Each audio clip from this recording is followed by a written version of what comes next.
setting up your own entity, as you probably know, in any of these places is really complex and time consuming. If you have 250 or more people that you want to hire in a specific country, then it makes sense for you to put the effort in and go and deal with the lawyers and the accountants and setting up your own entity and all that stuff. If you want to hire one, two, five, 10, 20 people, it just doesn't make sense. And again, I think the sort of time commitment, the amount of administrative things you're going to have to do. You're going to have to fly to one of these places every month or every week and sort of work on building culture there and getting a recruiting team stood up. It's just really, really complex and takes a lot of time. And so I think folks outsource that to us, and that's where they find the benefit.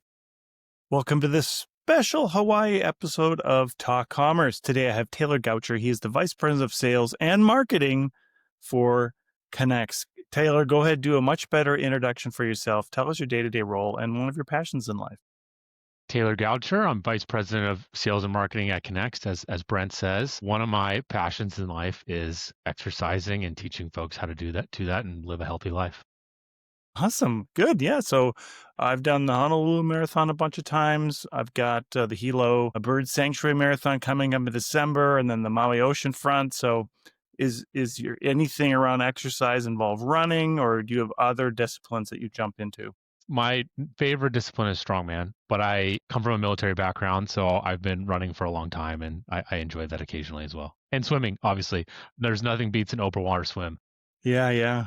That's awesome. Yeah, we discussed. I'm in Kona, so I do get onto the pier to swim quite a bit. Anyways, yeah, and there's a great swim series if you're in Hawaii. If you live on the Big Island, there's a great swim. I'm sure it's way better in Honolulu, but anyways, we won't get sidetracked. Taylor, before we start talking about actual business subjects and stop talking about exercise, I do this thing called the Free Joke Project. I'm going to tell you a joke, and you just give me a rating 8 through 13. So here we go. At my last colostomy, I had the doctor write a note to my wife stating that my head is not up there. I'll give you a 10. Oh, thank you. Perfect. All right. So we give us you gave us the 10,000 foot view or view of a context in the pre-show, but tell the audience what you do and maybe a little bit how you're different from some of the other agencies that are out there. Awesome. Yeah. So Connects helps companies build high-performing global teams. And so in the sort of offshoring outsourcing space, there's a number of different models. You have traditional outsourcing, which many think of as like big call centers and Amazon call centers and stuff like that. And then you have virtual assistant freelancers, those sort of things. And we kind of fit in the middle. So we help customers build custom teams. They're 100% dedicated to the end client. And so these people work directly for their clients. We hire to spec. And so we collect job descriptions from the clients. Hey, what roles are you having troubles with? We hire them for them. The people are employed by us. And we sort of enable what many would consider offshore captive. JP Morgan, Optum have 10,000 people in the Philippines. We enable that at whatever scale our clients want. And so one person, two people, 50 people, that's kind of how we build these teams of folks. My previous company was a development company, so this was very common to source talent, especially as your projects are growing and contracting. Are we kind of talking about the same thing where you're hiring, or are you finding the talent and then placing them? Is that the model? We start as obviously the headhunter. So yes, we go and hire them. We recruit to spec. We have a pretty large recruiting team that goes in and sort of finds these people. And then we have the local entities in these places, Philippines, Colombia, Mexico, and India. And so those entities then hire the people, are the employer of record, deal with the benefits administration, HR, things like that. We have in-country IT support, helps deliver computers, make sure people's headset are working, troubleshoots any issues. We also have facilities in these places. Some of our clients want their teams to work in an office. And then we also provide what we call co-management, but essentially it's like a fractional country manager that sits in one of these places that helps make these teams successful. And so the recruiting is the first part, and then all of those additional services are sort of ongoing to help make the teams as successful as possible. Yeah, I know from experience how hard that is. And we were set up in Bolivia, don't ask, Okay. Mexico and India. And I can say that if you're trying to do that on your own, that's extremely consuming, especially for Bolivia. Don't ask. But maybe some of the benefits, and I understand the benefits, especially having that country manager to help maybe with some cultural things and everything. But give us some of the benefits on why an employer would go with, instead of trying to set up your own entity, why somebody would want to go with somebody like you rather than doing it all on their own.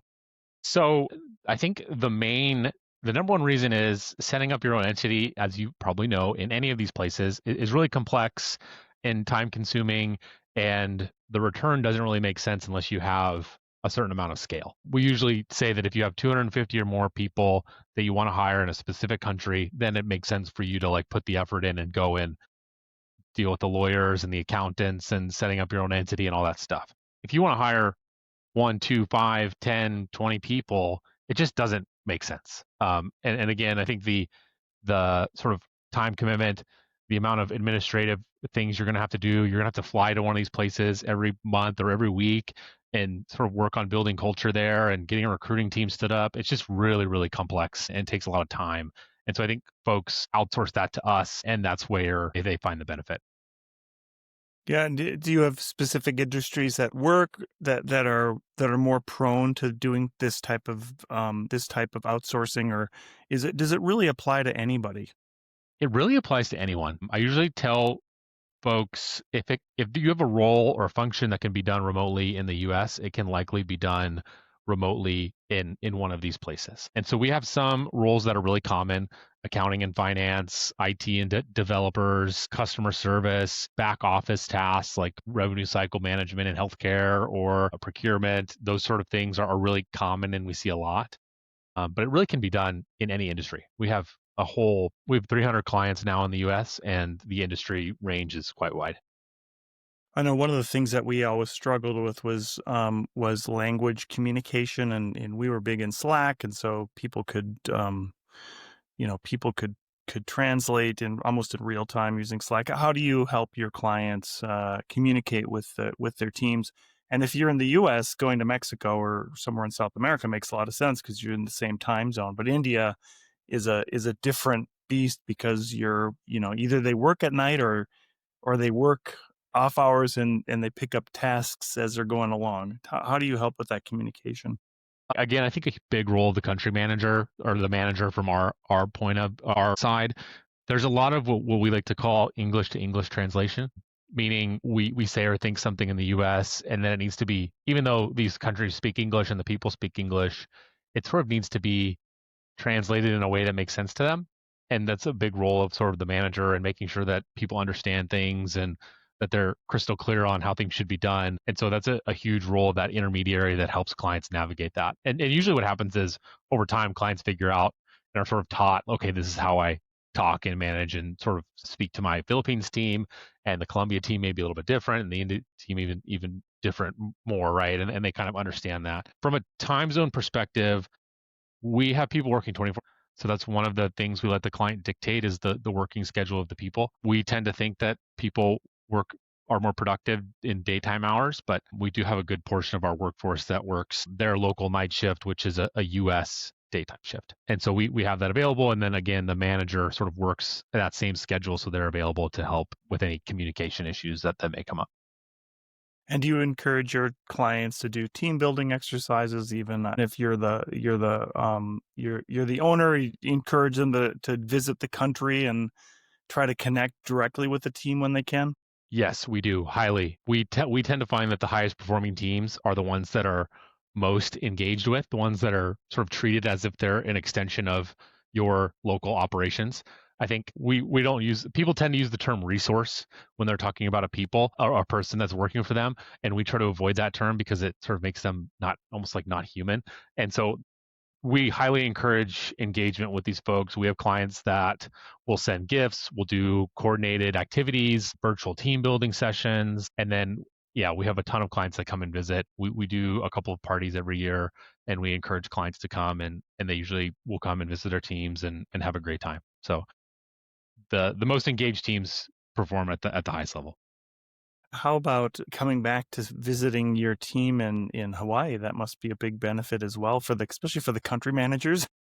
Yes, we had a couple of them here last week for our sales and marketing summits. We had a couple of our managers fly in from the Philippines and Colombia, and there's first time in Hawaii, first time in the US. And so yeah, they had a great time.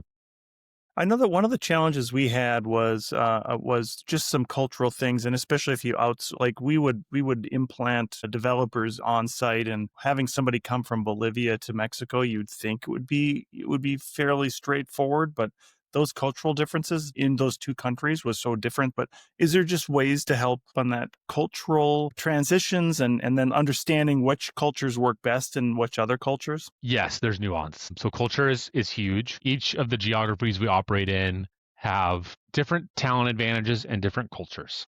And so part of our process in sort of working with clients is determining based on the roles that they're looking to hire for, their company culture, their business, where they're going to have the highest chance of success. And that may be the Philippines, that may be a combination of the Philippines and Colombia, it may be India.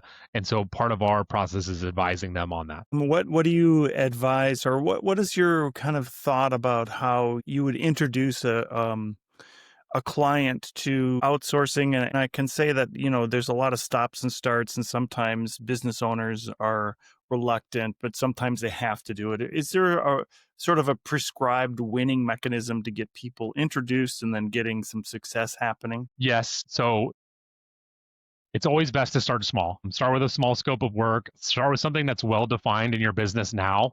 If you're going to try to outsource something that you don't already understand how to do, it's going to be really hard.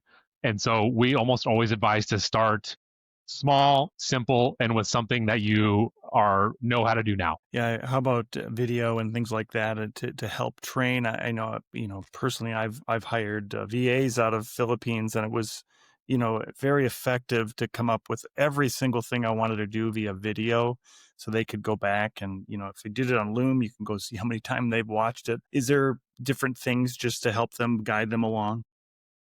Yeah, videos are fantastic. We like to help crew, like we'll do when the training occurs, our teams will build training manuals. And sort of the process of them building that training manual is helpful for knowledge retention. And then it gets verified by the client and sort of, that tends to go well. How about if you're going into a new area or your company's starting, do you help, do you in some of that maybe knowledge building in the local where maybe you're not as well documented, and you're going to hire an interim or in between team to help get that documentation process locally? Is that something that would come up? Yes. Yeah. And again, that's sort of another role of the country manager. That sort of function is to help with the knowledge transfer and building the local knowledge. And they have some subject matter expertise already. Oftentimes we align the manager with a team that they're used to managing, accountants or customer service reps or something like that, and so that they can help with the knowledge transfer. That's awesome. If you were to predict what's going to happen this next couple of quarters, what are your predictions for where we're going, and where people should start hiring and when? That's a great question. I think we're going to see, obviously, the emergence of AI is going to be very interesting, and people are going to start to build tools and use them in their business. Our experience is that there's always going to be a human touch with AI. And so as we think about hiring over the next few quarters, we're thinking about how can we best enable the staff to support and augment AI. And so I think that's a big place where folks should sort of focus is like how AI is going to be embedded in my business and what people I'm going to need to sort of help with that. Um, you may not need 10 people doing data entry work anymore. You may need one or two better individuals doing QA, for example. Yeah, I mean that's such a. I mean, we got this far. We got almost 15 minutes without talking about AI, and of course that's just a big topic about downsizing and resizing. Is there some trends you see happening? And I can definitely see in the development space where a developer who is good and proficient in working with, say, Claude Code or something like that, that they can then do the work of two developers. Yeah, I think two things. And we support companies that are using AI. We also work with AI companies themselves who are building these tools. The first is kind of what you alluded to, which is generally the people that know AI and know how to use it well can be more effective and more efficient in their work. And so equipping folks to be able to do that is super important. And then the second thing is we tend to find that AI can only automate 70 to 90% of a process. And so there's always going to be, at least for now, the near future, there's going to be some human intervention needed.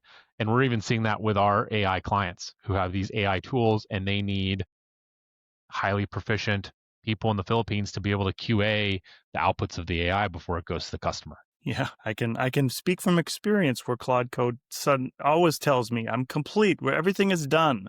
It's checked off. And wait, no, somebody should actually look at it and test it first to see if it actually works. Taylor, we have a few minutes left as we close out the podcast to give everybody a chance to do a shameless plug about anything they'd like. What would you like to plug today? My plug is sort of if you're not using or thinking about offshore staff in your business, it may be worth a look in some capacity, whether that's with us or with Upwork or whatever. Like there's a bunch of different mechanisms to do so.